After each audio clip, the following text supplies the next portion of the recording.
Oh, yes, my demons, the big bad devil daddy himself is back. It's been, feels like almost a month since Halloween, since we last met. So definitely good to be back. And I have a new conjuration for you in the form of Summoner's Circle. Caught these guys at the Tennessee Metal Devastation Festival, and I couldn't be more excited to have them on, as they have quickly become one of my favorite acts right now.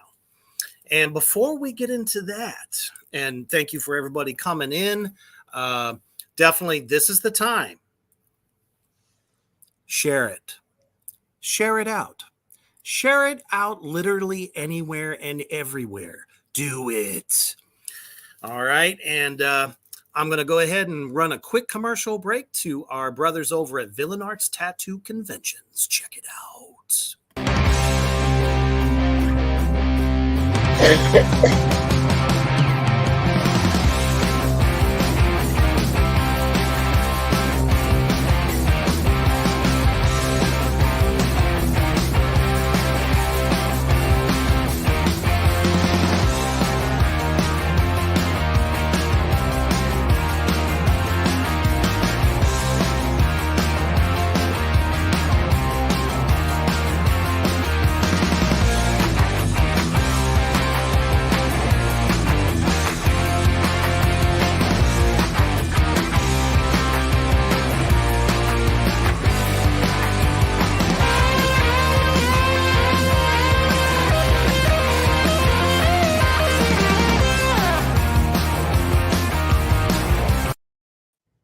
That's right. You know what the fuck to do. If Villain Arts Tattoo Convention's the biggest in the country comes to your city, get your ass there. Get a quality tattoo from the most highest professional tattoo artists around the country.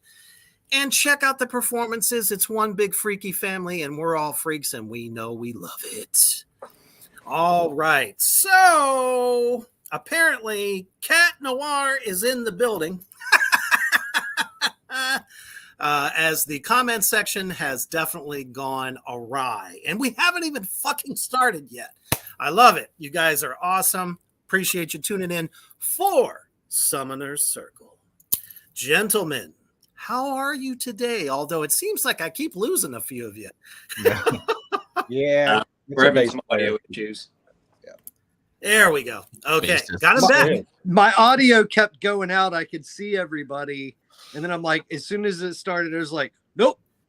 And it was what I've noticed is that if you're on by way of cell phones are like, no. And then you have to go out, come back in, go, the whole thing. So if it happens, no big fucking deal. And just to let you guys know, also, you can share this out to your Facebook page, and all your fans can be watching you as we are doing this shit live. Yeah. Awesome. Welcome, Kyler. Welcome, Carmen. Or I'm sorry, Cameron. Why did I say Carmen? Who the fuck is Carmen? I don't know. Nonetheless, gentlemen, how are you all doing this evening? Awesome. Very good. Yeah, I really appreciate you having us on, man. Absolutely. I definitely wanted to jump at the chance to do that. One of my goals when I went down to cover this festival is because there were some bands that I knew, and then there were bands that I've heard of, but never really got a chance to really check out. So, I mean, you guys fucking gripped me by the balls just from the first jump. You have this, hot chick come out, And then there's this like big buff dude in a mask, like right behind her. And anyone that's seen Summoner Circle before has probably seen this, or was that the first time you guys did that? Oh no, it's the human sacrifice is a fixture. It's at the beginning of every set we do. Sometimes Gotcha. we even do a second. If, we're feeling froggy. Now that would be great. Second person, so great fucking metal with a high body count. Who doesn't like that? No, yeah. Usually we don't know who we're sacrificing till a day of the show or a day before, where it's usually not pretty planned out. We sometimes it's somebody who really wants to be sacrificed, or it's at the show and you're like, is this something you want to do? And they're like, absolutely, or absolutely not. And we're like, all right, well, that's the next person. It's kind of like something we try to pick a fan from the show the day of the show. Yeah, when at all possible.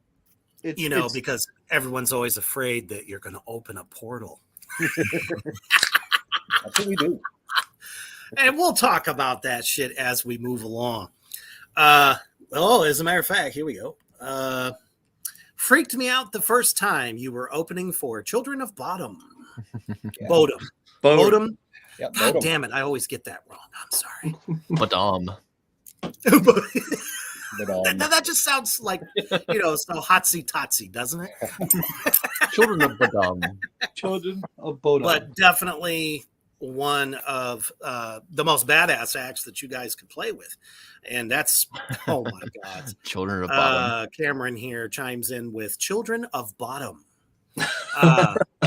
TTOM. Yeah, that's definitely been, one of the highlights of our career as a band too, was getting to be on that tour with Children of Bodom and Wolfheart and Swallow the Sun. It was an amazing opportunity, and it was a blast. Oh, just an amazing lineup. Let's see here. I need to get into my things. All right. So you guys started in 2015 with a killer EP called there's no "the" in there, but First Summoning. 4 amazing tracks.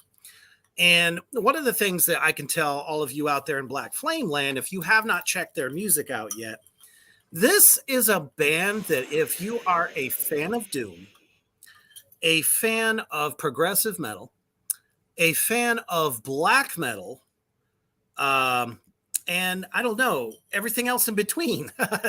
That's why when I was doing my homework there, someone actually called you guys epic metal. Now, was that a term that you guys gave yourself, or is that what the critics have said? I think it's something that we kind of came up with to describe the sound, because we're an amalgamation of things, and we write a lot of long songs, so kind of maybe from a literary epic standpoint as well. It's the songs. Each song is a story to us, even the shorter ones. And yes, absolutely. There's and something to be said musically and lyrically with each song. So it just kind of came out, and we stuck with it, because saying they're doom, blackened, death, progressive, or whatever, it just doesn't work. So no, I mean, a band with all those different flavors, something that can literally grab any metalhead out in the crowd, because there's always diverse tastes, and some people, like all the genres, but would also like to hear some of their other favorites too. And you guys really have a knack for putting that all in there. It is really fucking good. So awesome. Babylon Sun said, longtime viewer, my computer is fighting me again. I love it. He says, just added them on Spotify. Can't wait to check them out. I love their idea of tearing down the genre walls. Yes. That is exactly what Reaper's Underground has always been from the start. It's about bands that are in the underground because that's where the talent is. It really is. Sure, I've interviewed some legends, that are more mainstream, but it's more about the underground. And you guys, as far as I'm concerned, are at the top of the fucking food chain. Congratulations. Well, thank you. Thank you. Absolutely. So, did you have this concept in mind in 2015? Or is this something that evolved once you put out Become None in 2019? Yes and no. I think we started more with a Doom vibe. If you check out the first EP, it's definitely got a little more of a Doom flavor to it, but there's still some proggy stuff and, some weird jazzy stuff, that you can find in there. But we all, as a band, have so many diverse influences. And as we started writing, things just started coming together. And no matter what kind of influence it was, it sounded like us. And it wasn't like we were just reaching and grasping and trying to write like a Doom song or a Blackened song or what have you. It's just kind of like, this is what we're doing. And we've just continued to grow, I think, organically, like a good band should. Every album is a step sort of in a different direction, but the roots are still there. Yeah. Absolutely. So did you have like the makeup and the stage attire, that type of stuff? You knew that that's what you were doing? Absolutely. Yeah. Awesome. Because honestly, there's not a lot of people that do it the way you do it. Everyone knows the staple black metal look, lots of spikes, lots of corpse paint and all that stuff. And there's nothing wrong with that. But the hooded stuff is killer. I really do like that. All the way down to your imagery. So obviously there's some mysticism, some occult into what you guys do, which is, definitely my cup of tea all the way. My question when it comes to that stuff is that something that you were inspired by some different works, or do you actually practice, or both? Blind, you want to take that one? I would say we were definitely inspired by other costumed acts. Bands like Dimmu Borgir and Behemoth, and I know it's a hot button issue, but Ghost as well. Around the time of their first up to 3 albums, the imagery that they put out for their live shows was just absolutely phenomenal. No one's ever seen anything quite like it. Nope.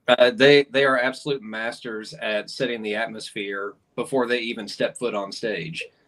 And nobody in our area was attempting to do anything like that. It was just, hey, we got a show. We're just going to throw on some jeans and T-shirts and go out and haul our gear and rock out, get shit-faced, and go home. It's like, no, let's take them on a journey. Let's have a good time with it. Right. That was, and definitely, as you're saying, as far as like the occult and mysticism and things like that. Yeah, it's something that, I, for one, am interested in. I've done a lot of reading, and there's also a lot of cosmic horror. I know Blind and I are huge Lovecraft fans. Just love the cosmic horror stuff. And so that definitely comes into play, especially with the Chaos Vector album. Awesome. Because me as a performer in the bands, that I've been in, definitely that was a lot of what I wrote about, because it's very personal. Even, for some people, if it's, an interest, I think that's cool too. Some people are heavily influenced by H.P. Lovecraft.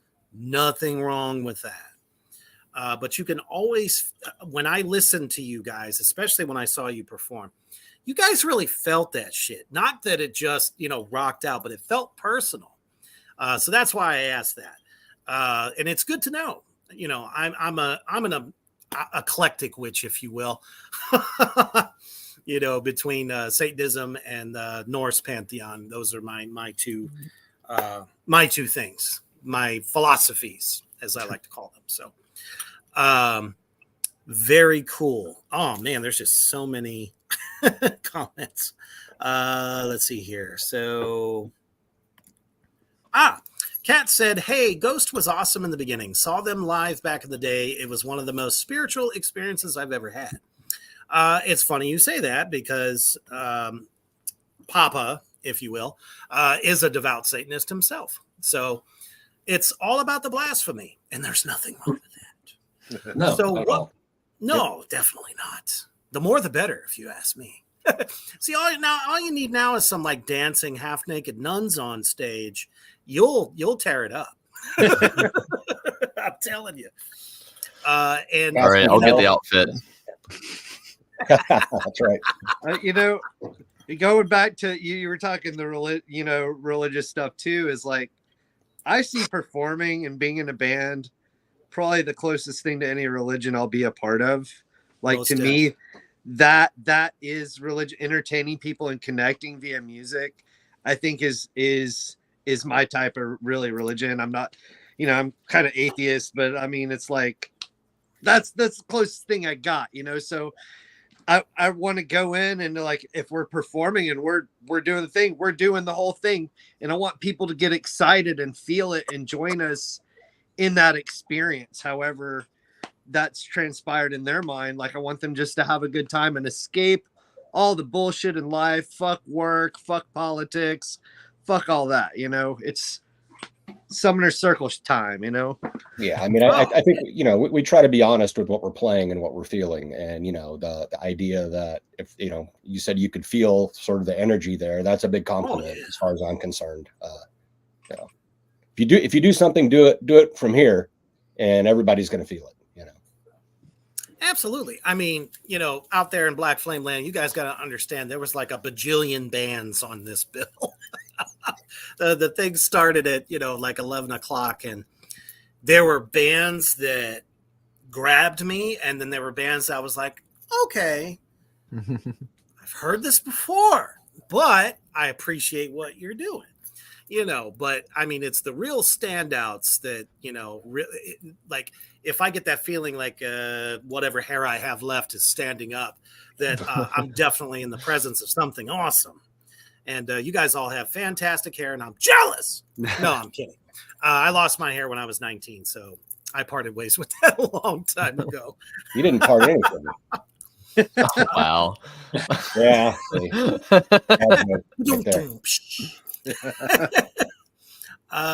Before I get to my next question, Babylon Sun says, what comes first for you guys on average, the riffs or the lyrics? It depends. Sometimes it's the lyrics, sometimes it's the riff.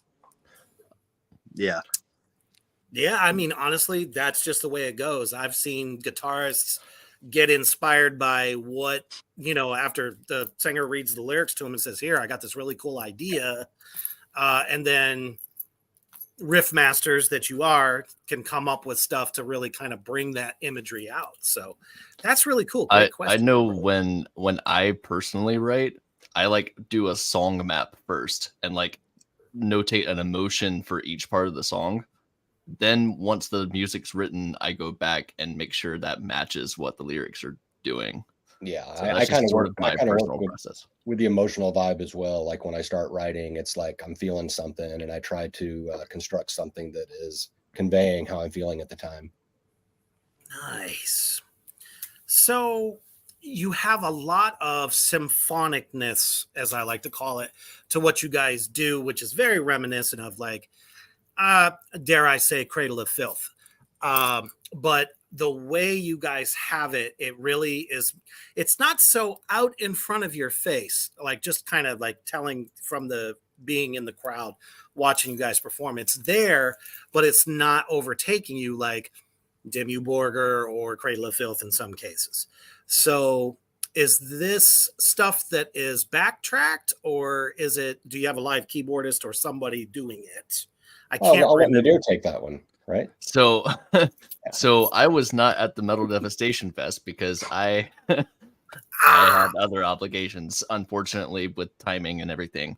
But I am the live keyboardist. I do all the orchestration for the new stuff. I was not on any of the previous albums, so you will hear my stuff on this album coming out soon. Fantastic. Yeah. It's great to hear that. And to be honest, even though, you weren't there to do your parts and whatnot, still the way you guys had it in the mix, was that intentional that, that just kind of just over and like enhances what's happening, but doesn't overtake the other parts?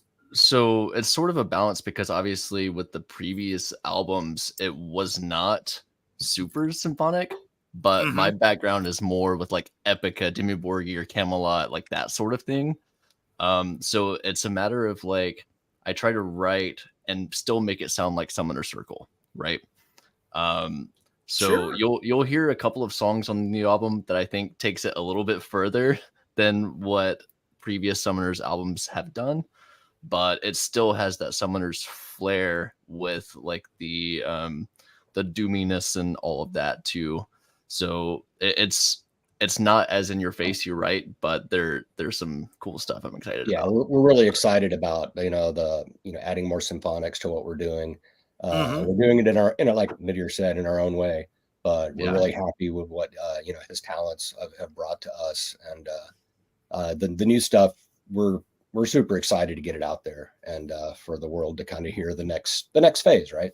Right. Hell yeah. I mean, if a band isn't evolving, it's shriveling, constantly upping your game, but not losing. Obviously, you guys have a bone crunching guitar section that I really love. It's chuggalicious, it's rifflicious, and goddamn, that guitar solo could have made Satan cry. So many of those solos I heard that night, I was like, God damn, Steve Vai done turned to the dark side. I love it. Yeah, I don't even know what I'm doing out there. I just let it go, And that's all you need to say, really. There's no method to the madness. It's just happy accidents and moving with that energy that you guys create. I'm a feel lead guitar player, so I go more for feel than anything else, and that's kind of my stock answer for everything. We're getting a lot of cool adjectives in the chat here. Apparently, everyone loves my chuggalicious statement. And let's hashtag that. Let's make it go viral. Why the hell? You like, God, play that chuggalicious riff. I'm like, something, I'm feeling kind of chuggalicious, Sounds like fucking candy. I know, it's like, this song's a little too dark. I need some chuggalicious in my life. I see a custom T-shirt in Gog's future. Yeah, that's it. Oh man, I love it. That'd be great. And then got a little picture of me going. Yeah, that'd be perfect. When I drop my rap album, it'll be like Gog with DJ. Oh no. Yeah, so. No, don't do it. Now that's true blasphemy. Don't do that. And then let's talk about vocals, man. Talk about a range. The vocals that I heard that night, all the way into listening to all your work online, just impeccable vocals. Did you just sort of find this voice, or do you have some influences that have kind of influenced you to kind of create this very unique vocal style? I mean, you got the gutturals, you have your bass voice, not like bass, but your mids are right there. And there's even some clean vocals too that just fucking shocked the shit out of me. So let's talk about that for a moment. So all the harsh vocals that you hear on the album are generally recorded by me. E-Talked will generally back me up with additional harsh vocals, and Nadir is doing all of the clean singing. As far as my particular style goes, it's a style that I just learned to do over the years. I was very heavily influenced by European metal bands, and the vocal style for European metal, especially the Scandinavian metal bands, was just more gritty and kind of rough sounding. I love the natural gravel in the voice. So I learned how to do that. But I also wasn't just satisfied with just doing one range. I wanted to play with it more. So I worked with that to be able to do lower and higher as well. And I like doing it. People seem to enjoy it, so I stick with it. I think you got a pretty voice. You do. You got a pretty voice too, Nader. Oh, thank you. Makes me perk up, It's really very unique, and I like that because you're not really trying to. So many guys in the screaming game, I don't care if it's deathcore or it's death metal or it's black metal. Everyone tries to like sound like someone. You sound like you, and I love that. And those of you out there in Black Flame Land, you're going to see what the hell I'm talking about if you haven't heard them yet, because it's very unique. But there is a huge difference, like you guys said, from 2015 to 2019. What do you think kind of puts you over the top to how the Become None album happened? Yeah, that's what I'm looking for. I think it was just more about kind of adapting my style to the direction that Summoner Circle was going in. The music was bringing in more black metal influence, and I was enjoying that. So I just kind of pushed my voice a little bit more in that direction. Whereas when we had just started, I came from a tech death band into Circle. Wow. Okay. So that kind of very loud, kind of breathy low end that was on the first Summoning EP stems from my background in a tech death band. So as the music progressed, my voice did as well. Man, I'll tell you. And not just your voice, but I mean, you command a crowd so well. And that's something that lacks in a lot of metal bands today. You are the front man. We know it, and you make sure everyone else out there knows it. But at the same token, you're sucking them in every single time. Before you guys change it, I'm good. What's that? As long as I'm not sucking them off, I'm good. That's it. Because I have no idea what's being thrown at my face while I'm on stage. You can't see shit. Oh, shoot. Leather garments and shit comes flying at you. It'd be great. No, and I really dug that. I kind of felt like there was a lot of bands that were humble, but didn't really try to pull the crowd in. And I'm not naming any names, but there were just some bands that really could work a crowd, and you really are trying to pull these people into this journey that you guys are performing on stage. It's like, for that 45 minutes, that hour, like you said, it's Summoner Circle time. And another thing that I thought was fucking fabulous, and I was one of them included, I ran right up to your table, but so was everyone else. It's like as soon as you guys stopped, boom, everybody ran to the table. I was like, they must either not have heard you before, or they've been waiting to hear you, or maybe they heard you last year, vice versa. Oh, he is frozen. All right. Magnetism. Sorry, show now. What the Or, fuck? yeah, it's us now. Hello, my baby. Hello, my. I thought it was just my end. I'm like, here I we thought I go was going to again. go into host mode and just start hosting this myself. But I just kind of wait until I see everyone start to move, and I'm like, okay, and we're back. Sucks. All right. But you didn't lose a lot of that Doom influence, which, of course, everybody knows that, I'm big on Doom, but I'm also very big on black metal, too. So by the time, let's see, actually, there's a couple of songs that really, really stand out to me like the most. I mean, Become None from start to finish, I'm not skipping anything. And one of the things I wanted to commend you guys on also is you have an opening track that is very made famous, since the 80s with metal bands. A lot of bands aren't doing that shit nowadays. So it's kind of cool how you have this ominous, very spacey kind of track that plays before the first song.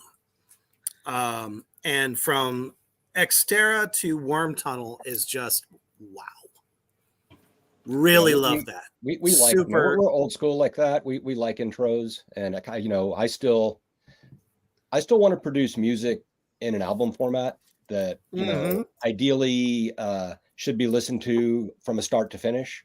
I think, you know, the songs are good enough to stand as individual singles as well, if you're one of those people that just buys, you know, songs. But for those Don't that do do that. get the entire album, Buy the whole record. it is it's, you know, the whole journey is there for you. You know, we you know, we put a lot of thought into song order and how one song flows into the next song. So, you know, it's all intentional. It totally shows. There's no song that I would say should come before the other. It's always a constant good flow. Legion.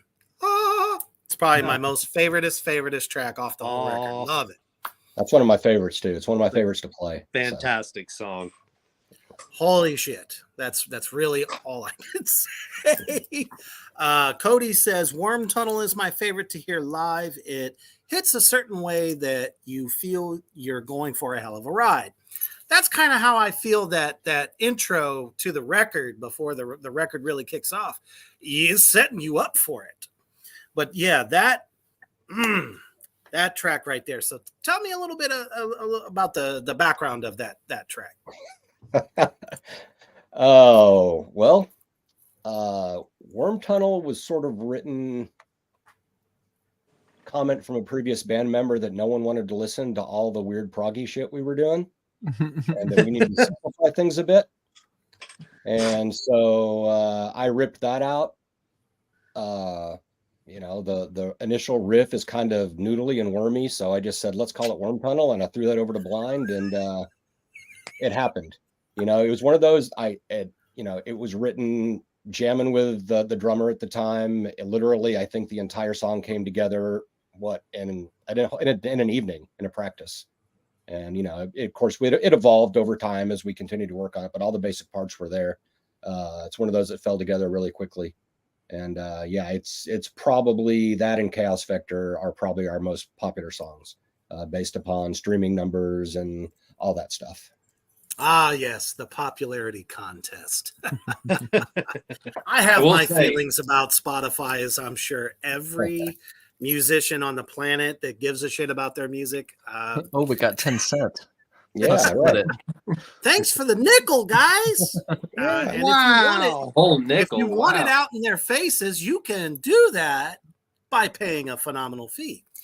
I will say, as far as lyrics go with Worm Tunnel, it is kind of funny. I will get asked by people. They'll read the lyrics. They'll see the lyrics from other songs and be like, oh, there's some like spacey cosmic horror doom vibes. Was Worm Tunnel inspired by the story of Dune? And I go, actually, it was inspired by the movie Tremors. Even better. Right. I love that film. So there's no better horror film to pattern that after. Honestly, it had everything. It made you laugh, cry, and in some cases probably shit yourself. So and tunnels and worms. Yep.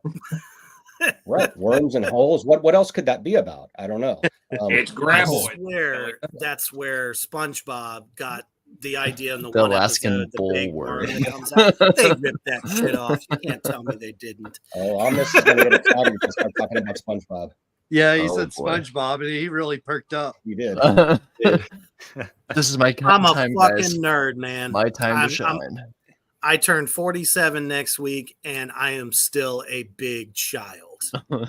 Oh yeah, I love my entire band of nerds. cartoons. That's kind of how we started. We wanted to do like cool nerdy stuff. Oh yeah, You know? You totally said we wanted to do dirt. I heard it. dirty stuff instead of dirty. Stuff. Nerdy stuff. Dirty stuff. Nerdy stuff. That is what we're nerdy getting. stuff. Yeah.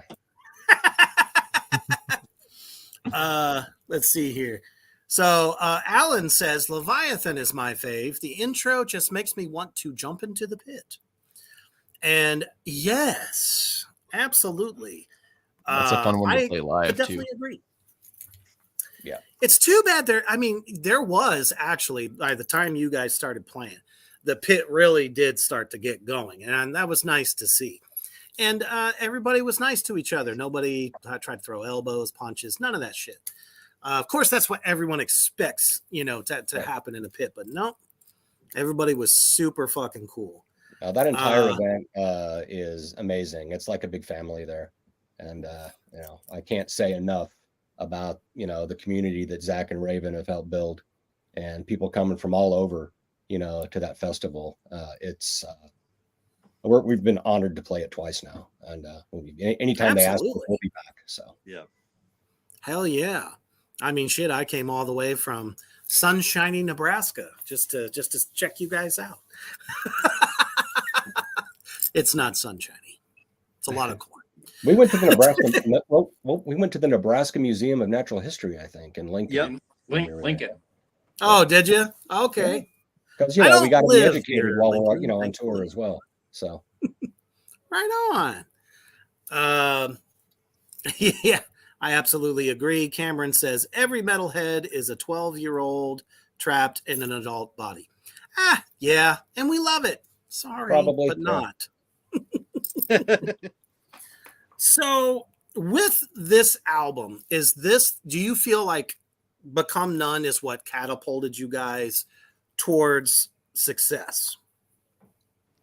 I think. I mean, it was initially released as Tome, independently, and we got the opportunity to tour with Children of Bodom on their last U.S. tour, and what happened to be their last U.S. tour in 2019, unfortunately. But I think that is the thing that really got us moving. It got us a lot of exposure. Our social numbers jumped astronomically after that.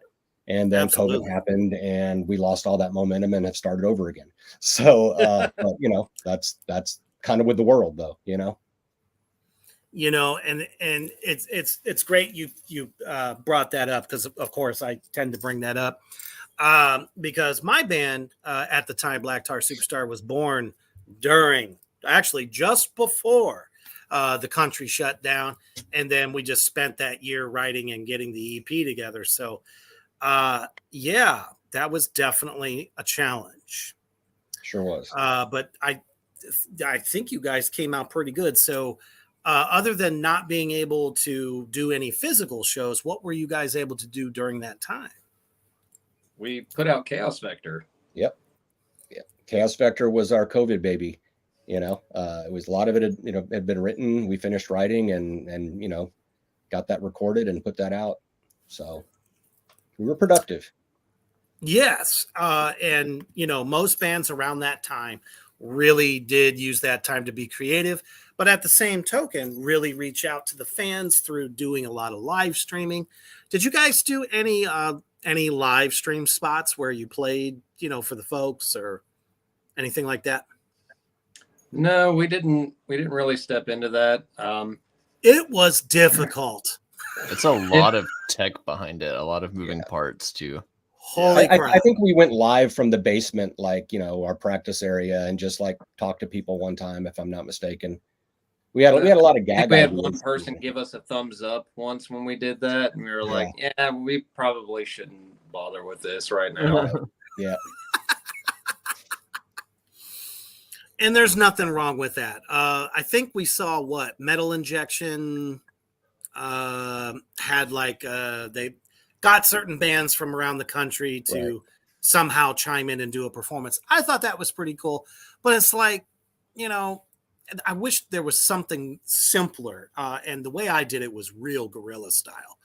It either worked or there was so much technical difficulty. It was like, fuck do you do now? Yeah. I think I only had 3 of them go really well. And I invited bands from around the world. I would set it up there would be an opening band. So that would be a European band or a Brazilian band, something like that. Somebody, different bands that I had, made friends with through the pandemic. Have them go first, and then their feed would cut, and then my feed would come on. Sometimes it was flawless. Most of the time it was like, fuck. But you guys did not lose a step, really, because what a fucking album Chaos Vector is. Thank you. I feel like actually, before we get to that, This one's great. I love it. I have to say it. SpongeBob is cool, but have you seen Flapjack? Who the fuck didn't see Flapjack? He was awesome. At any rate, so is there it feels like that album has an overall theme to it. Artistically, vocally. What is the story of Chaos Vector? Does that encompass your time during, the pandemic and the shutdown, or is there more to it than that? Chaos Vector is a concept album from start to finish. It tells a single cohesive story. Got it.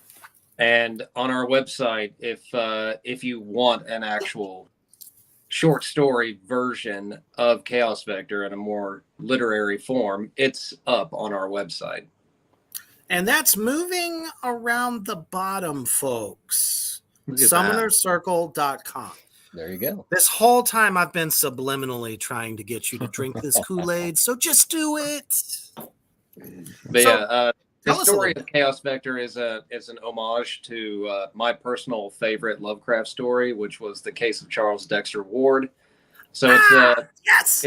it's me tipping my hood to that story and just writing my own version of a similar take on it, where our stage personas are characters in the story of this cosmic horror tale. And yeah, that's it. It's just it's a horror story.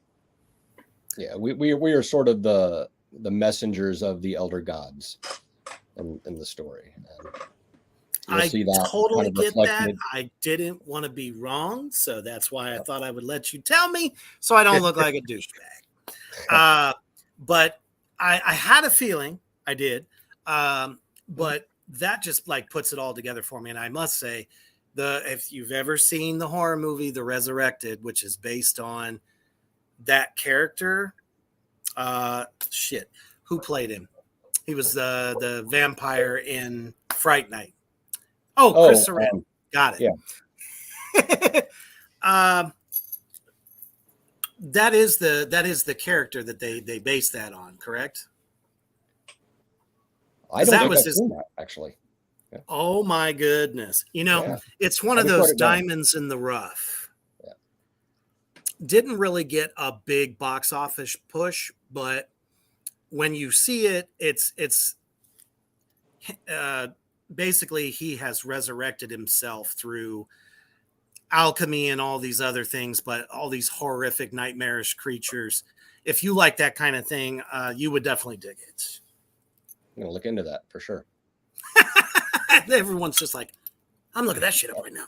As soon as he said Charles Dexter Ward, I knew that name right off rip, because that movie it says that it's based off of the H.P. Lovecraft story.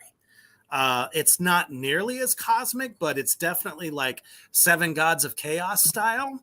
Right. So I think you would definitely dig it. Fan-fucking-tastic. I mean, let's talk about some of the songs. Shit, The Message, right off rip. Love it. Definitely the perfect way to kick into Of Black Horizons.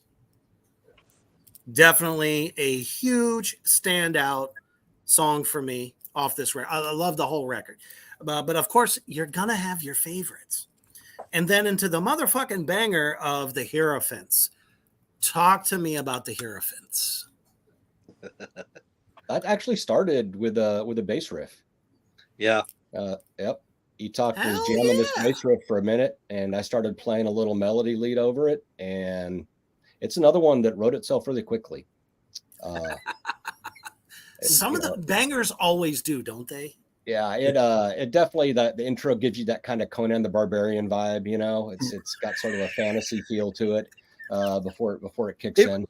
Well, the thing is once I brought it to the band, it's something I had for a while, and I had been waiting for the right time to present it to the right group of people. So it's something I had for like 10 years. Now, once I got it in with Summoners, it was like, boom, we've got a song. I was like, all right, fuck yeah. It felt really good. It felt so good. just to compliment you guys. So I had no part of writing that song, just for context. But just to compliment the rest of the band, that's one song that all of my friends who have seen us are like, that song gave me chills. Oh, Just As to it put did that out me, there. you just can't see it. Yeah, that's definitely another one. It's another one of my favorites to play live because, you know, a lot of times we open with Worm Tunnel. And so you go from something that's kind of high energy like that and you dial it back just a little bit. But that song, the Hierophants, continues to build the entire way until it's chaos at the end. And so that was sort of the theme there, you know. It's starting really melodic, kind of lulls you into a sense of false security. And then at the end, it's just chaos. yeah. Not of the Vector variety. No, that comes Not later. of the Vector. No. It's also one of my favorite tarot cards too. I was able to find a tarot card of the Hierophant with Cthulhu as the artwork, Nice. and Cool. it's just one of my personal favorites. I just love it. Yes, I read and I dabble. So awesome. So, and you know, that's another thing I was definitely going to talk about is it is very refreshing to see a bassist finger the bass versus the pick. It has everything to do right. He does a little bit of both, actually. What day Well, hand do you? yeah, but for the most part, you are, you know, using the fingers, and that's one thing. Like let's say Cliff Burton, dare I say, may he rest in peace wherever the fuck he is. Probably hands down the best bassist that has ever played in Metallica. His tone was second to none, and it really does make an impact in your guys' music. I love the sound, and it's also not hidden. You can actually hear what he's doing, and that's really cool. Yeah, we always tell him like- we're going to Newstead him in the studio. We're going to Newstead him, man. It's not. That's the No! ongoing joke. Don't I'm like do it! so worried I'm being Newsteaded at every show. Like they just buried me. Yeah, if He's we're, out if there we're having a looking- mixing session and he's not there, he always hears it. But I'm just Oh no! I'm just like Sid Vicious and the Sex Pistols. Can't really make out what I'm doing, but I look cool, right? I mean, I love the way he writes bass, and we work really well together. He's very cognizant of the sonic space that we're each filling. Like if Yeah. he'll go melodically high if we're chugging down low, and we try to fill all those spaces with something interesting. And I really like the fact that he can add melody in addition to just holding down the groove. So Oh yeah, definitely. That is very Geezer Butler of you, sir. I still say probably the most underrated bassist in metal. I love Geezer. Yeah. The way he would move around Tony Iommi, and it was always perfect. Yeah. I don't know. It didn't matter. It was always the perfect fill. He didn't leave. I mean, he left the spaces where they needed, but it's like he could give almost like a drummer would give a fill. You know what I mean? And yeah, unfortunately the drummer is not with us tonight. God damn it. I love the way the drummer sounds on these records. The fact that you can feel the double kicks, but you can also hear them, but they don't sound so triggered that it almost seems synthetic. So I don't know how many of you are involved in, the overall mix down and stuff like that when you're working with the engineer. Who really gets it to sound this way? Well, is it a well, collective? Well, he's a drummer, I can add to this a little bit. So the engineer that we're usually working with in the studio is a drummer, a phenomenal drummer, An amazing drummer. and that fucking helps. Yeah. He's all no. And so when we talk about drums in the studio, it's like it's an ongoing thing. Even after it's been recorded, we're still discussing bass drum tones and how it's mixing, and mix after mix after mix is how does that bass drum sound? How does that snare sound? So it's pretty fun, but at some points you're like, all right, guys, we know that the drums is a thing, but let's move on to guitar. Let's move it up 0.2 vocals. dB. But Yeah, we're doing that. Yeah, there's a lot of that, and it's really just because, a drum tone that sounds good by itself. Same with a guitar tone. It may sit in the mix differently when you're recording. They And do. so you have to get, the right qualities you want. It may not be something you like necessarily when you hear it by itself or isolated, but when it blends with everything else, it's great. And yeah, I'll give a shout out to Yannick. His name is Yannick Bercier at Wave Transform Recording Studio. He also plays drums in a really amazing band called Gone in April. And he used to play with Quavados, which was like a super thrashy kind of techie band from Canada, because he's Canadian Tech Death. Canadian Tech Death. Yeah, there you go. Super thrashy. Yeah, whatever. With fretless bass and everything. Yep. See, The I've been Canadian saying Tech- this for a hardcore minute. I've had guys like Immortal Possession from Canada, and some other of the great thrash and extreme metal that's coming out of there. It's insane. You heard it here, folks. I'm not lying. They just said it. Yeah. We love Canada. The Oh, Canadian Canada fans, like is the Canadian metal fans, treated fucking us so well. gold. So yeah, Yeah. We need to Amazingly go back. we should. so. Try to But work does on your that. drummer pick the sound? He starts? or is it yeah, he definitely. eclectic? We have targets. He'll work with Yannick to say, I'm thinking something like this. And we, it just works together. But then it morphs depending on, I typically go in for an entire day selecting guitar tones too. Mhm. I mean, how do we want this guitar to sound on this album? Because it's changed from album to album intentionally, depending on what Yes. we're going for. So And like I said, when it comes to that layering process, there's 5 of you. So wait, 6 of you. Sorry. My We're bad. just He's not here. That's my fault. You didn't count the Too drummer. much. We'll be 5 again. Don't worry. oh, no. new guy. Dun, dun, dun. Oh, we'll get to you, new guy. Oh, we God. need to get to We're almost there. But the layering that it takes when you have, this many players, everything has to be heard, and not one thing is overpowering the other. So it's like you guys really find that perfect mix. And the fact that you got a really good engineer that you're working with, and strangely enough, he's a drummer, really made this happen. And definitely got to commend you guys. There's a lot of bands that just sometimes, either the vocals are too to the front or the drums are too to the front. And then it's like everybody else falls in the middle. Everything is equally perfect in its dichotomy.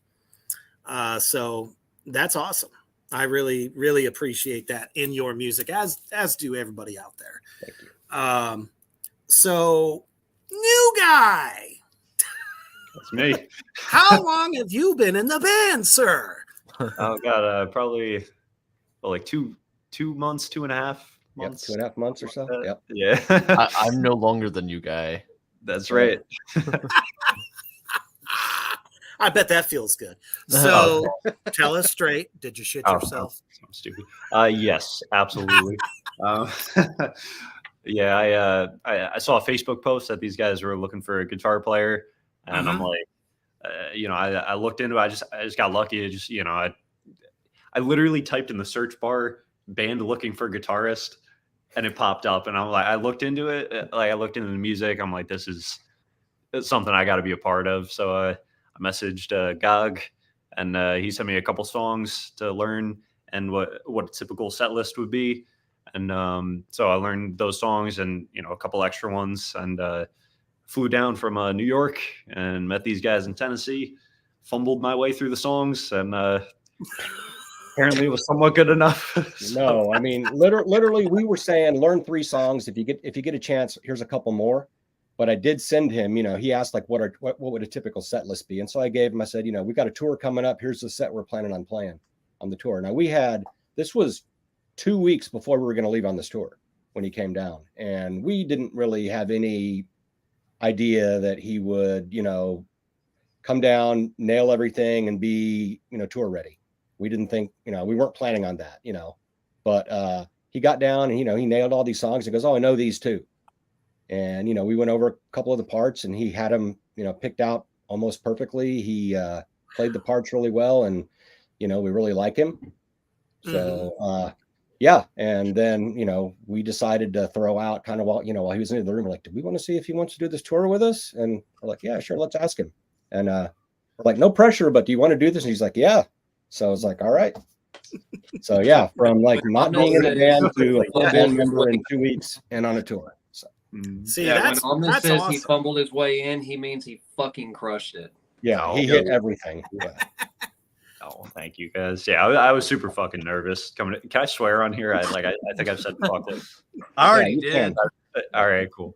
But yeah, I was super nervous coming down, but I knew it was something like I had to do because it was a big change for me because I didn't really before this I never really traveled too much. I was kind of the one time I traveled was actually I was on vacation I was in Minnesota when I saw the post and I messaged him, and so like I had like I think like a week to learn the songs, but I was on vacation that whole time, so I'm like in between the stuff that was like planned to do. I'm like sitting in the laundry room, like learning the songs. It was just sending us videos from the laundry room. Yeah.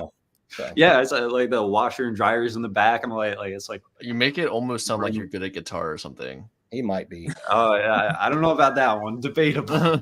Oh yeah, but seriously, yeah, he crushed it. He's an amazing guitar player, and we're really excited, for what the future brings. We have Nadir now on a full album with his writing and his contributions, and to bring Omnis in, for what's coming. And he's already starting, showing me some riffs and ideas, and they're like all amazing. So, I think continue to grow and, do the thing. It's exciting. Yeah, I'm excited. So were to be you part a of it. fan of the band prior? I honestly no, I hadn't heard of these guys, but like the second I heard this stuff, I was like, all right, yeah, because like you said, it's It was in your wheelhouse, basically. Yeah, because I mean, my background, I come from more of sort of like classic metal, like heavy metal, and like classic rock. Even like I never really listened to too much extreme metal, but I always loved bands like Death and stuff like that. So like I definitely Oh shit. Yeah, like they were one of my favorites. But I tend to listen to stuff like Iron Maiden, Megadeth, like the classic bands. And it was just one of those things like I could hear the influences of those bands in there, but at the same time it was like taking that and adding this other really cool layer where it's like you got the black metal stuff, then there's like thrash in there, then just like it's everything. So I was like, oh my god, this is awesome. Like I love this stuff. And I was thinking like, man, fuck it. Even if I don't get it, I'm gonna listen to this stuff. Well, another one of those, wild occurrences. You made it, and that's fantastic. So, it's funny you mentioned Death because I had Gene Hoglan on 2 weeks ago Awesome. from Death Clock, and he was on 2 of Death's records. Yep. And he talked about the prog aspect because that's where Chuck Schuldiner was going. He wanted to kind of get out of the first 3 records and evolve. So who do you think out of the band is the most responsible for the prog aspect of what you guys do? I would he's pointing at Herb. Yeah. I guess to this date, it's kind of me. I like It's kind of You're like, writing I'm going to leads. give them a bar in 7/8, then we're going to 12, and then Yeah. we're coming back to 3, I like different time signatures. I think it makes things interesting. which is nothing wrong with that. It's also just something weird that like when I'm riffing and grooving, I happen to groove a lot in 5 and 7. I don't know. I like 5 a lot. I'm just broken like 5 that, is cool. Yeah. And so, that's just, we were talking about, was talking about like the bass line that started out the Hierophants. Chaos Vector was actually the intro lick for Chaos Vector was something I had started playing around with in a previous band, and the rest of the guys were like, oh no, dude, I can't, no one can feel that. It's just in Yes, you seven. can. Yeah, right. Come on. So I just like shelved it, and we needed another song to go on tour with Mhm. Bodum, and I brought that out, and interestingly enough, the drummer who is our engineer was drumming with us at the time, sort of filling in, and he wrote the drum parts for that. He heard that riff and he's like, Ah. "Oh," he's like, I can't really do the Canadian voice, but he was like, "Oh, that's really cool. That's friggin' cool," because he says friggin' a lot. Let's jam on that, and so we did. Nice. Yeah. So, and then that brings us to is it Apostasy? Did I Yes. say that right? Yes. You did. Yes. So my question on that, obviously, killer fucking tune. If you guys out there in Black Flame Land haven't heard it yet, if I can pull it up, hold on. There we go. I believe I have the image. There it is. All right, right there. Nice. This song will pull your heart out through your asshole. That's the best way I can say that because it's so fucking good. So, was this just a new song that you guys had come up after or came up with after Chaos Vector? Like something new that you had done? You were like, let's put this out. It was the Or was last it a song- leftover?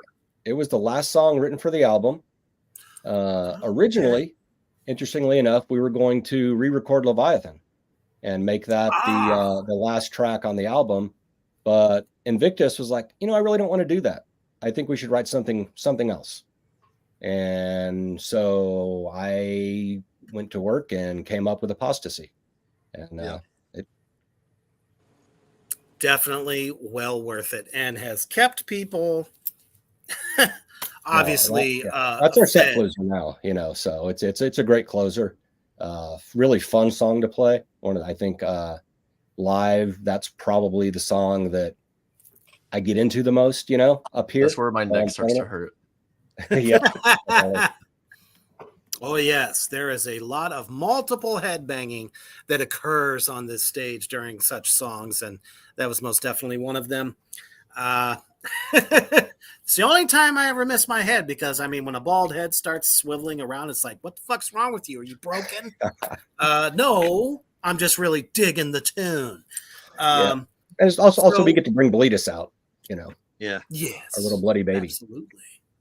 The kids love bleed. Yep.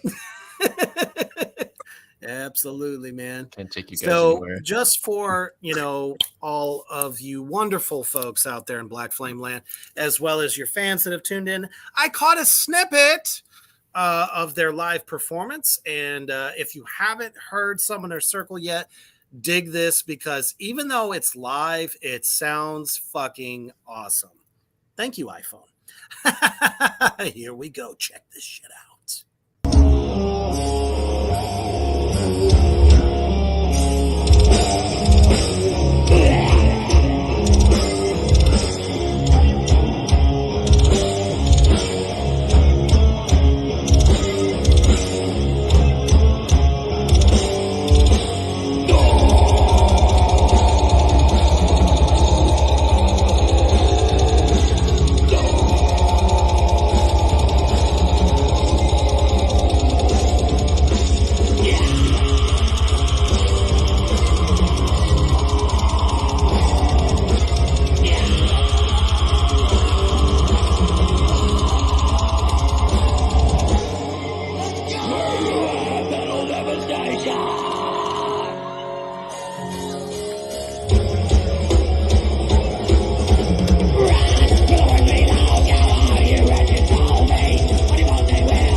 So just from that little bit, folks, if that didn't fucking wet your chops, something's wrong with you and you need to see a doctor.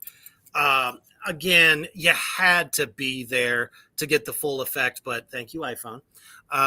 in those wonderful noise gates because it didn't sound terrible. And unfortunately, I know overline, it doesn't really capture it, but I had to show you guys something because if I would have played YouTube, what have happened. Reaper would have got spanked. So honestly, that's fucking hilarious. 20% of my camera roll is pics and vids from the Summoner Show. Y'all are well and truly one of my favorite bands to see live. And if you didn't get that just from that little tidbit that I showed, something's wrong with you. And Cody says, I have some from right in front of the stage. See, so that's why I couldn't get to the front of the stage. Luckily, see, I'm 6'2", so I have these long monkey arms that I can put into the air, and I just put my phone in my hand and did one of those things in order to get shrubberies in the front of the stage too, so it was kind of hard for everybody to get right up to the front. Shrubberies? On the shrubberies. Yes, so. there was some shrubbery. Funny enough, there was some bushes.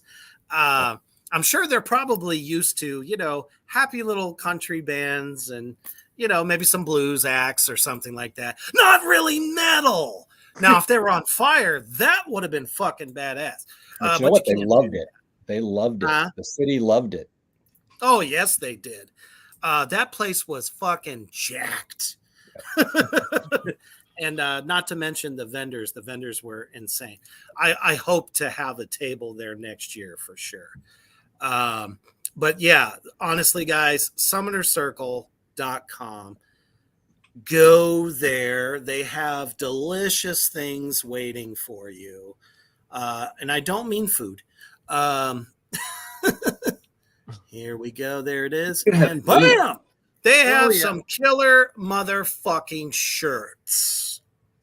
Oh, yeah. If you like what you hear, you go to their shows, and you damn well better buy a CD at least. You guys do have discs, right? Oh, yeah. As well as probably vinyl as well, if it's not, too over the top. No vinyl yet. Working on the vinyl. Hopefully the new album like to have it. We're not there with it yet. When you write 72-minute albums, it's kind of hard to do the vinyl thing. That was my next question. I'm not sure how they handle that. If maybe they just leave a few tracks of it off, or I don't know.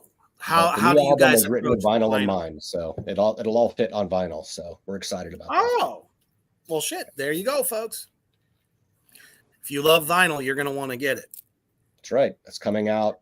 Tentative release date is April of 2024, late April of 2024. So new Summoners. Hell yeah. You guys heard it right here. It's coming out in April of 2024. And what is the record company that's coming out on? Black Lion Records out of Sweden. Mm-hmm. You couldn't have picked a better country. Yeah. Some of the best fucking metal comes out of there. So many amazing bands that everyone loves. Sweden has deep doom roots, thrash, black metal. Most of the people entire that played in Gothenburg King sound Diamond's came out of there. band So, comes from there. What was that? The entire Gothenburg sound came, In Flames and Dark Tranquility and all that. So ABBA too, big influence for this new album. Yeah. Hell yeah. ABBA, ABBA's a big influence. This is awesome. Welcome, Todd, otherwise known as my co-pilot on some other shows. Human the Hoof Beast, he says, hell yes. We are in 2023 and an entire metal band has long hair. Is that a dig at me, you fuck? All right. Anyway, I'm just kidding. I'm kidding. If we were true black metal, we would have one bald guy in the band. Right. That is so true. Nicholas Barker. Hello. He says, so good to see that the commitment to metal is there. I'll check you guys out later. Seem like a really chill band.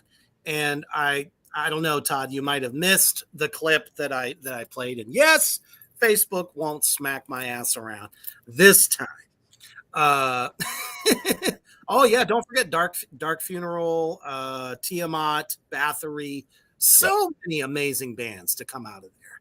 So Absolutely. I'm happy to hear that. Now, we talked a little bit about this before we got on.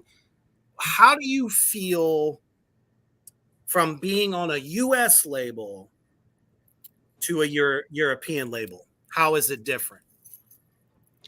I think that, there's some things we're going to find out, obviously, but one of the lures or the, things that made it really attractive to us is Europe, people still buy physicals. So CDs are still something that are in demand there. Whereas in the States, it's kind of like no one really cares anymore. They like it force fed. Yeah. Oh, so, the smaller, some of the smaller European labels are really tied into the record stores, and especially the underground record stores where people will find music like us. And so we're really, I think it's that distribution that I think we're really excited about. So do you think projectively that your sales will probably be bigger in Europe compared to the States? We don't know, but we certainly hope, that it's bigger in both places, right? Yes. We want a lot of sales, One most thing definitely. one thing We noted, were kind of surprised when we went to Europe earlier this year. We took a lot of T-shirts with us and a decent amount of CDs, and we were really surprised that people bought more CDs than they did shirts there. Yeah. So at least of us. Yeah. Yeah. See, that's even better. they bought all the CDs we brought with us. We were like, we were out. That's the opposite of what happens in the US. They all want T-shirts, just like Josh said, and then boom, where'd all our CDs go? We didn't bring enough. Yeah, that is so fucking true. This is backwards. Or Batushka was like, "Oh yeah, people still buy CDs here." And we're like, "Oh, very cool. I wish someone had told us. We'd have brought more." And it's awesome to see that happen because honestly, it doesn't happen a lot. I myself, I've on the Black Flame tour I did. People didn't really buy the CD as much as they did shirts. It was like, oh, that design's badass. Oh, that design's badass. And it's like, well, don't you want the rest of the record, man?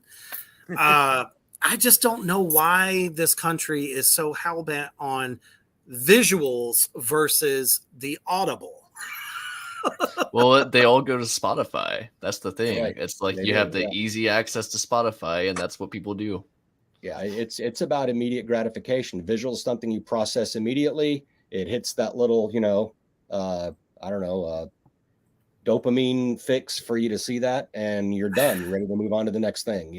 Whereas listening to a CD from beginning to end requires an investment of time, and people here are just very distracted. They're, the industry as a whole, we're competing against so many other things for people's attention, whether it's Netflix or other streaming services or what have you. It's or just their phone screens.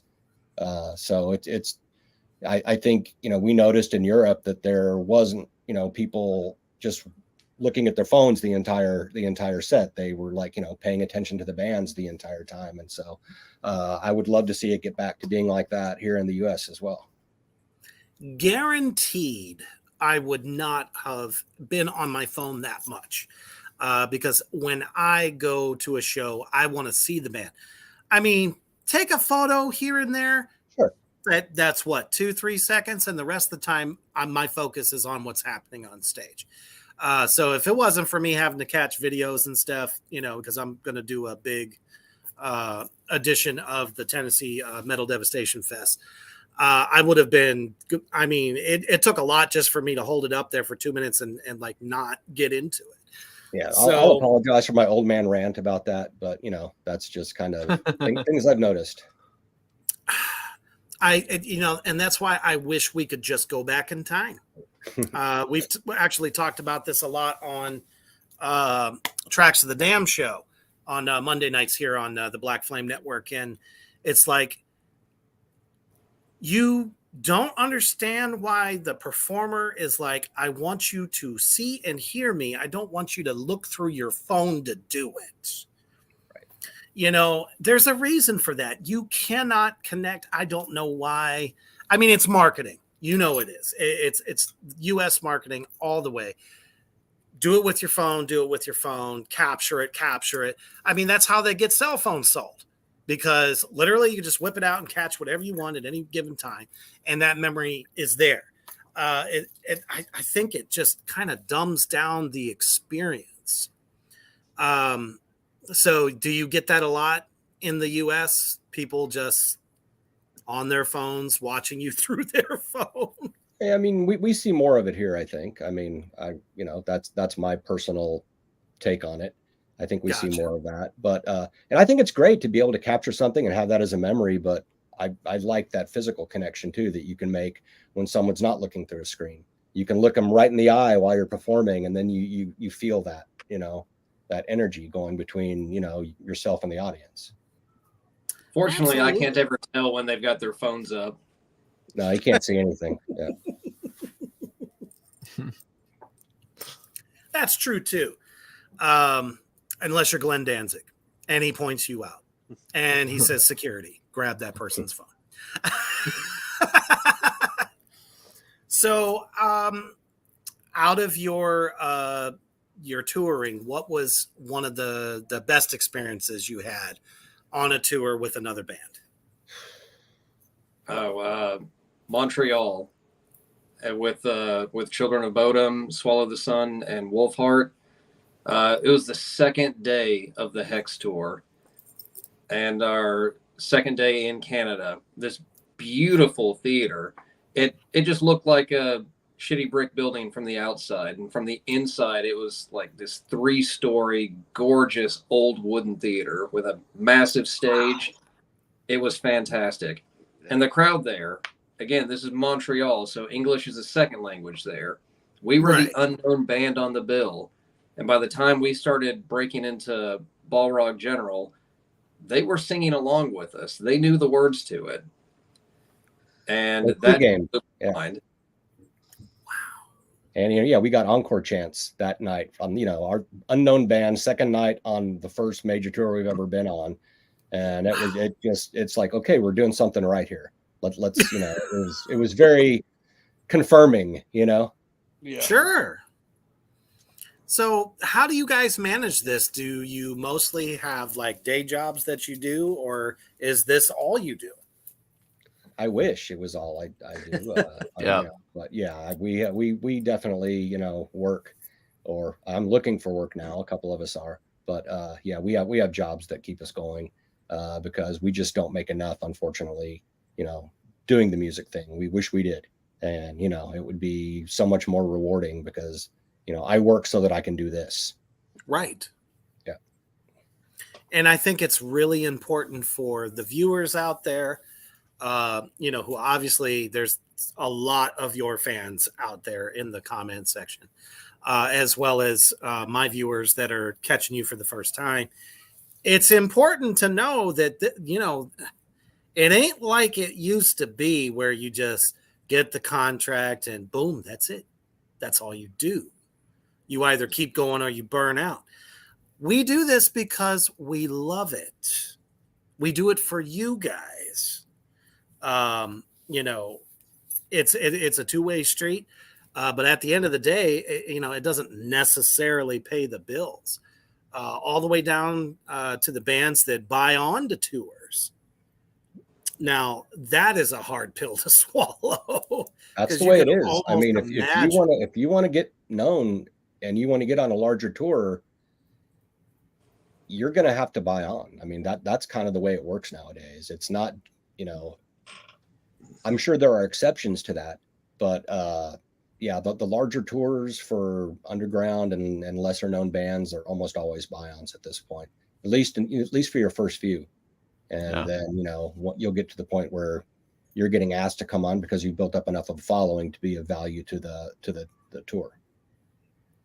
But it's so expensive for the headliners and the direct supports to tour that they have to take on these buy-on bands in order to afford because they're not making enough from ticket sales and merchandise and what have you. So I get it. I don't like it.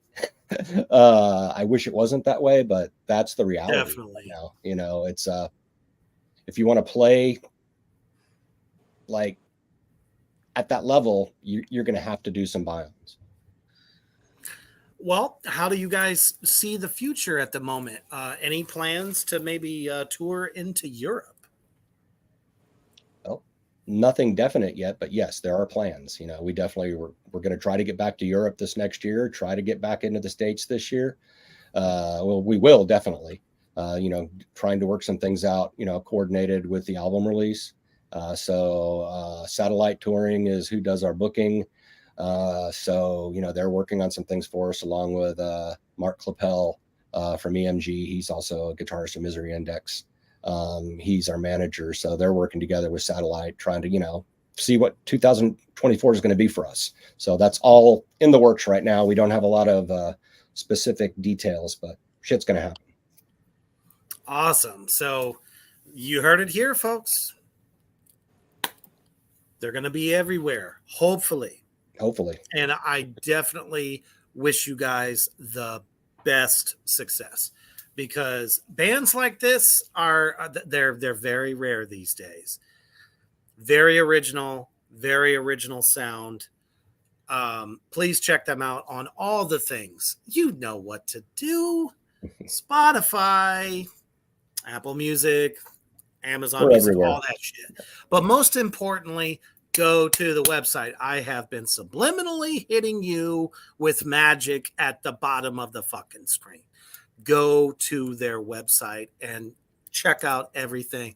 Buy merch, because without you all, bands like this can't exist. It just doesn't happen. Otherwise, you know, you're just six guys in a basement having a good time. Yep. I know that sounds bad, but you know, no implications there. No, it's true. Yeah. Most definitely.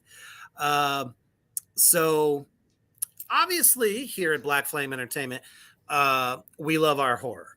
So I want to go across the line. We can start with Nadir there. What is your favorite spooky movie? Oh God. Okay. I really like fantasy horror stuff rather There than you like go. slashers or anything like that. So like Guillermo del Toro, I'm a big fan of. I really enjoyed Oh. Mama. That was a cool one. Honestly, I don't watch a ton of horror. I love the aesthetic of the fantasy horror stuff. Nice. All right. Gog? Man, I got so many. A movie called Cemetery Man. It's one of my favorites. Nice. That's not one yeah. that's normally talked about. No, of the recent stuff, I also love slow burn. So some of the stuff that's come out recently, like Midsummer and The Witch, love The Witch, The Lighthouse, which some people say isn't horror, but I think it is. Yeah. Yeah. Big fan of that. And I grew up watching, you know, old Hammer horror films with my dad on Saturday afternoons now and you're stuff talking. like that. So that was, you know, they hold a special place in my heart. All Christopher Lee vampire movies and monster movies and Karloff stuff. So I love that stuff. I should have just said Abbott and Costello meet Frankenstein. Right. I've seen it. I love it. The dichotomy between Christopher Lee and Peter Cushing is second to none. It's amazing. That's all I can say. Never was there a pairing that fucking good. And I love a lot of stuff through the 80s and 90s and even some of the 2000s, even though I feel like they're missing something. But damn it. How do I say your name? Is it Etok? Hey, Etok. Damn, I got it. All right. You got it. Yep. You got it. Most people don't like to say Etox a lot. You know, they go, "Oh, that's how you say it." But I love it. appreciate you getting that right. I'm impressed. I am too. But one of my Yeesh. favorite, you know, I got to ask this just the other night. What's your favorite horror movie? And I always got to say, it's Event Horizon. Ooh. is just such. I saw that. I ended up going to see that twice in the theater, and I think I was like, God, was I 19 or 20 when that came out? I don't know what year it was exactly, but I just remember being the first time watching it made me jump out of my seat. But I was like, I got to see that again. But I really like sci-fi horror, and I like things that are a little psychological, and there's gonna be a little mystery. I like a lot of murder mystery, horror movies or whatever, but I don't know. There's something about things that give you the heebie-jeebies, like for me anyway, but also it's like set in a very possible future time or whatever, Or almost an unescapable fate. Yeah. Like space. I recently went back and watched some of the Hellraiser movies. Those have always been nice in my book. I always enjoy those, especially the first couple. It gets a little weird after 3, but That's because they got away from Clive Barker's vision. Yep, exactly. They went into franchise mode instead of, oh, this is a great literary thing. They're like, let's make some money, guys. Let's do a horror. Let's go Hellraiser 20. All right, let's go. Got to keep up with Jason and Freddy. Yeah. Or Make Michael, sure Pinhead's in who's there, not too. going to die till he's 84. All right. How about you, Blind? I'm gonna pretty much echo everyone else in that I absolutely do not like slasher movies. I think they're just cheap horror movies. I like ones with just a little more supernatural to them. And I think The Void is probably one of the best horror movies I've seen of the last decade. It's a great It was one. absolutely fantastic. I love the original Hellraiser, and I really enjoyed the new Hellraiser that came out last year. I thought it was absolutely fantastic. It hit all the right That was points. the one that went to Hulu, right? Yes. Yes. Okay. It had the atmosphere. It hit all the right points. Yeah, some of the acting and some of the storytelling, they may have just hit fast forward a little bit on some of it, but I mean the design and the atmosphere of it was fantastic. It was creepy. It was cosmic horror, and it was awesome. I loved it. Nice. I'm also like a big fan of Phantasm and Prince of Darkness. I like Prince of Darkness. I mean, even, and people always like browbeat me over this. Honestly, I thought The Exorcist 3 was the best of the Exorcist series. Creepier. In some ways, yeah. And yeah, because it took it out of someone's house and put it everywhere. I just thought that was cool. I like the way that one flowed. So There is supernatural definitely horror, an unnerving feeling that the third one gives that the first one doesn't have. There's something different about the third Exorcist, and it's oddly creepier. And I think absolutely couldn't agree more. All right, Ominous, you're the redheaded stepchild here. Yeah, I mean, I'm just kidding. gonna have to say the SpongeBob Halloween special got a little crazy, so I'm gonna lock that one in. What? I'm such a wimp with like scary stuff. Like I don't like to be scared. So like I'm a baby, man. But, Oh no! I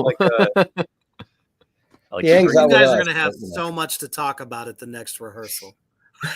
yeah, these guys always rag on me because I don't watch like movies. I'm not a huge movie guy. Like I haven't seen so many of like the classic movies, especially horror movies. I'm just like, I don't know. I went to see the new Evil Dead movie in the theaters, and that was just a mistake. Like halfway through, I had to fucking like start having a panic attack. I had to leave. Like I'm just not good with scary stuff. I will say I don't like jump scares because it just pisses me off. Well, But- yeah. Every now But and I then. love the build up and the transportation into like a different world. Like that's what I like about it. See, the problem is you haven't been properly introduced to Bruce Campbell. He true. is what made Evil Dead what the fuck it is today. It's funny. Yeah. No, He I- is I did comedy enjoy those movies. gold. I think one of them was on in one of the hotels we were in. It was like the third one or something, like the second or Army of third one. Darkness. Army Oh, of Army Darkness. of- Yeah, I think Yeah. that one, like that was, it was all right. Like I got to watch the whole movie. Like, but there was one that came after. It was like the Leprechaun or something like that. That was awesome. Oh, it wasn't just Wow. Leprechaun. Two. It was Leprechaun 2. That's right. Even more That's right. awesome. Oh, Leprechaun 3 was great though, because they took the concept of the leprechaun and put it in space with space marines. Oh God, mean- that's right. Well, there you go. That's Genius, my favorite. right? I don't even have to Absolutely. watch it. I know that's my favorite. I thought Leprechaun 3 was in Vegas. No, And I then think he shows up in the hood maybe it was somewhere. 5. Yeah, Leprechaun It in was the space. hood. One of them was in space. I know that, and it had space Well, marines, shit, they stuck Jason in space. Why the fuck can't they throw a leprechaun in there? right? You might as James well. Bond went They into got space. paid. found the end of the Space rainbow somewhere. Oh my God. Eventually, I everyone think goes to space. So that's when you know your franchise is dead. exactly. Right. It's like when pop stars do a residency in Vegas. It's to die. Your career is done. Because none of them do shit after they do it. It's over. They made their money, and that's it. I was thinking we'd take this whole Summoners thing to Vegas. We could have like blue Lurex robes and glittered boots, and we just We'll bedazzle our hoods. right. Oh Yep. God. Oh, you'll be What's blinged happening? up for everybody That to worm see. tunnel, it's crazy, man. You playing that dome thing? Right? Oh shit! No, I You guys definitely can- I don't was wish like- that upon you. I You can't can imagine. go to doing a Vegas and be that cheese that version. old washed up worm tunnel, and I'll be like, jumping railroads or something with an acoustic guitar or something, whatever. Worm tunnel means something completely different. in But like, Vegas. remember back in the Oh, yeah, day it when does. I was in That's right. Summoner Circle? Well, they're just a bunch of washed up has-beens in Vegas with their blue robes. If I could go to Vegas and not lose the deed to my house this time, like that would be awesome. Oh my God. Oh yeah. Then there's that. Yeah. Omnis might have a Oh, gambling man. problem. He's only been in the band a couple of months, so we haven't fully determined if it's a problem or not. But yeah. Hey man, 99% of gamblers quit before they hit their big time. Just remember that. Oh man, I mean, it can't be. I don't know. It almost saddens me to see someone like Ozzy Osbourne, still trying to get out there. It's like, I think by the time you hit that kind of age, it's like, dude, you've done everything there is to do. Why do it? But I get it though, because it's in our blood. If we're not performing, we don't What's he feel gonna right. do, right? That's what he does. Eh. He's got plenty of money. Well, you hope. So As far as I know, well, Right. shit, Sharon's gonna pull everything out of him that she possibly can. I swear she's the one driving that train. I'm telling you. but yeah, I mean, if I didn't do this, I don't know what I'd do. I mean, Right. it's like I probably will continue to try to create as long as I can, even when I'm older and more feeble. 'Cause I'm an old guy now, so. I mean, shit, I figure I'm 47 and, I'm about to start this new project. And I'm also working with Human the Hoof Beast, who's out there in the comment section. So I don't feel like I'm ever going to stop this train until I just physically can't do it. Right. That's it. Because it's the only way that, I don't know about you guys, but for me, it's like that is my ultimate way to express everything that is in here and here. And there's just nothing like being on the stage. And that's one of the things I've hated. I haven't been on stage in a year. Actually, no, I'm sorry, a year and a half. So I can't wait to get back out there and to see an awesome band like yourselves and so many other great acts at that Tennessee Metal Devastation show. Oh, it was just inspiring, just awesome. And it was great to be a part of it.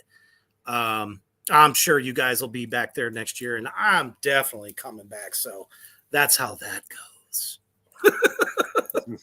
But I thank you all so much for taking the time to join the underground tonight. It's been just a hell of a ride. Listening to how you guys came to be, and doing what you're doing, you're knocking down doors. The one thing I can say is, damn it, I'm gonna follow you all the way through. Most def.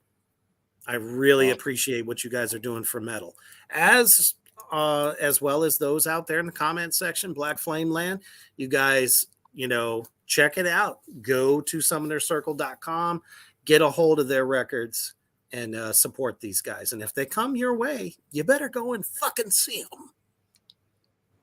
Period. So with all the new fans you've made tonight, as well as your fans that have shown up, what would you like to leave as your lasting message for them?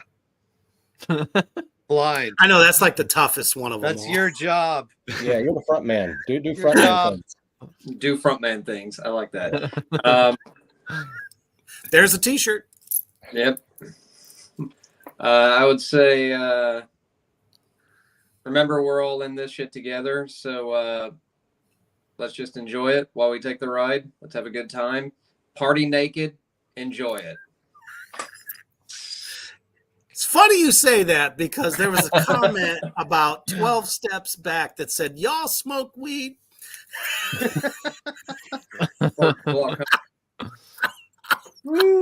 Anybody else? Frontman did the frontman shit. I just want to say thank you very much, Reaper, for having us on. It's been a pleasure. Absolutely. I really enjoyed it. Thank you to all the folks out there listening and who support us. We do this not only for us, but for you guys out there. And without y'all, we're nothing. So, just thank you so much. Absolutely. Again, I want to thank everybody out there for listening tonight, taking that time out of the Wednesday hump day, and choosing Reapers Underground as your way to navigate through the week. Don't forget that the goddamn program is back this Friday, and we got all sorts of blasphemy waiting for you. So thank you, gentlemen, again for joining us tonight. And as everybody out there, you're laying it down and you're thinking about the work day tomorrow, and you got Tales of the Summoner's Circle dancing in your heads. Fuck Santa by Summoner's Circle. But always remember to stay heavy.